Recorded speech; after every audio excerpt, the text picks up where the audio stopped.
Hello, magandang oras po sa inyong lahat. Babalik live naman ako sa aking YouTube channel at maraming salamat sa inyong pagsubaybay sa aking channel. Pero bago ko sisimulan ang aking kwento at ipakilala ko sa inyo ang aking mutya, ay huwag makalimot na ipindot nyo ang bell button, mag-subscribe, mag-like at mag-share para palagi kayong mag-update sa aking mga bagong mga upload.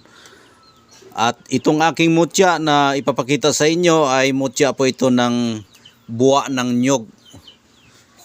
Buwa ng nyog. Araw po ng Friday ko ito nakukuha. Bago lang. Araw ngayon ng Friday. Ngayon lang umaga ko ito nakukuha. Dahil meron kaming nyog dito. Na biniya ko kasi meron kaming balak na tunuan o gataan namin yung gulay namin. Kaya pagbiya ko po, ito po ang aking nakukuha. Mutya sa nyog na nagiging bato na po ang kanyang buwa. Kanina ganyan yan siya sa baon niya, tapos pagbiyak ko, yan ang itsura niya, tapos may bato sa loob at sinubukan kong pinokpok bato talaga ang kanyang buwa. Kaya swerte natin dahil nga binigyan tayo ng mutya ng nyog na buwa. Ang gamit po nito ay pampaswerte sa negosyo, lahat ng lakad ay magproteksyon po ito sa iyo. Pwede rin itong ipanggamot. Ibabad mo lang ito sa maligamgam na tubig, tapos dasalan mo, tapos inumin mo isang baso. Balutin mo lang ito ng pulang tela, ihabak mo, at kung saan saan ka maglakad, ito ay magbibigay sa iyo ng swerte at proteksyon sa iyong buhay. At bakit po? Dahil nga po yung nyog po, ang spiritual po ng nyog na kanyang ugali ay hindi po yan siya mamamatay kahit ibagsak po yung ilang bisis po maibagsak yung puno ng nyog, ay nanatili pa rin siya ang okay. Tutubo at tutubo pa rin yung nyog. Kaya dito tayo sa loob dahil nga may pison. Maingay. Ipapakita ko sa inyo dito. Dito tayo. Dahil maingay, may pison dito. Yan. Dito talaga tayo sa loob para i-continue natin yung ating usapan. Kasi mayroon kasing pison dito na inaayos yung daanan namin. Kaya dito lang natin sa loob. Dito tayo sa loob. Yan, dito para magkarinigan tayo. Ayan. Para magkarinigan tayo dahil may pison. O, yan po ang buwa ng nyog na nagiging bato po ang buwa ng nyog. Maliit lang po siya dahil nga maliit pa yung buwa. Ayan. Maliit pa yung buwa. Malakas yung aura niya. Yan o. Yan po yung buwa ng nyog na nagiging bato po. Ganon ang itsura sa baon niya. Ganon. Pag ganon siya, ito po yung buwa. Pagbiya ko dito siya tutubo, pero hindi na yan tutubo dahil nagiging bato na po siya. Bihira ka lang makakita ng ganyan. Maraming bisis na ako nakakita. May puno kasi dito na mamimigay ng mutya. Iba-ibang kulay. May itim, may brown, may puti, may iba-iba. Basta maraming bisis na akong nakakuha ganito. May parang langgam ang itsura. Marami na ang itsura. Iba-iba kasi ang itsura ng buwa ng nyug. Depende kasi sa puno o sa paggawa ng kanyang minerals. Ayan po, no. Ayan po ang mutya natin ng buwa ng nyug. Malakas talagang aura niya, hindi masyadong makita. I-open natin yung pintuan para makita nyo talaga. Ayan.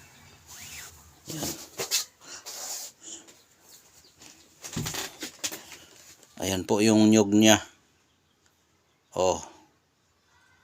Buwa po yan ng nyog. Ito po yung tubo niya.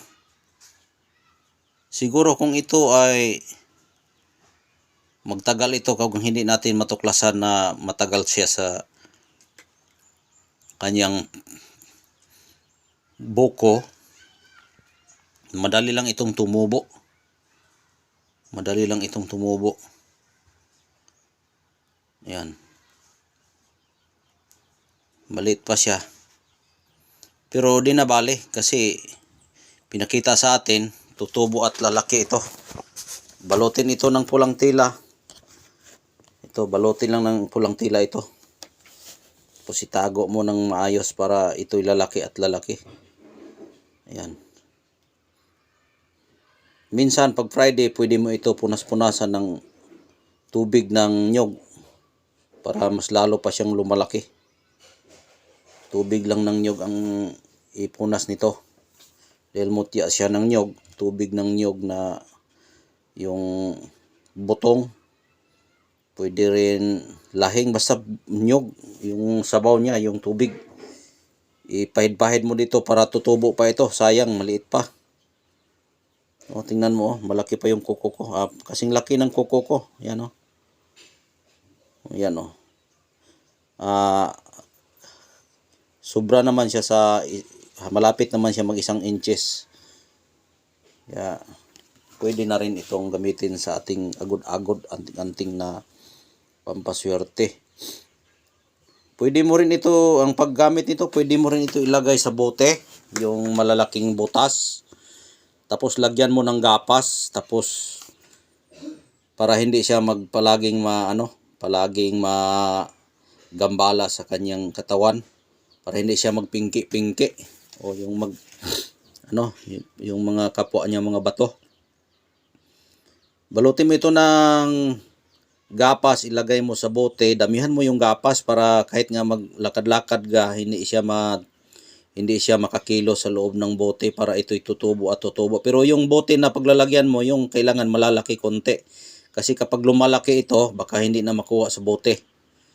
Ayan, lagyan mo lang ito ng tubig ng butong o lahing. Ilagay doon sa bote na yung paglalagyan para iyon gagamitin mo para ito'y lalaki at lalaki pa. Sayang kasi maliit pa. Oh, maliit pa. Pero okay naman. Okay naman siya. Okay naman siya. Yan. Tingnan mo, may gabay pa oh.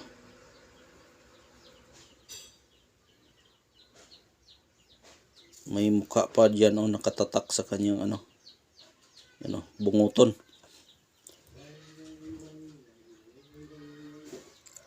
Yan po ang ating mutya ng nyog na buwa niya. Ulitin ko po, yung ugali ng nyog, kahit ilang beses mo ihulog ang kanyang bunga, hindi pa rin yan mamamatay. Tutubo at tutubo yan. Kung sa espritol yan, kahit may kalaban ka, kahit ibabagsak ka pa nila, i-chismis ka kung anong dapat i-chismis sa'yo, ay hindi ka talaga nila matatalo dahil nga kahit ilang beses kang binagsak, tutubo at tutubo ka pa rin yan kasi ang espiritual natin sa mutya ng nyog, yan ang ating survey. Kaya maganda rin ito sa negosyo, lahat ng lakad, proteksyon, swerte sa buhay. Ayan po kasi yung mutya na may birtud. Kaya hanggang dito na lang po. Kung sino pong magkagusto nito, ay may number ako dyan. Pero bago nyo ito makuha, sa tinig, sa salita ay malalaman kung ikaw ay nasa tama. Kaya mapasayo ito kung ikaw ay mabait. Malaman ko sa iyong message. Kaya hanggang dito na lang po. Maraming salamat. God bless po sa inyong lahat.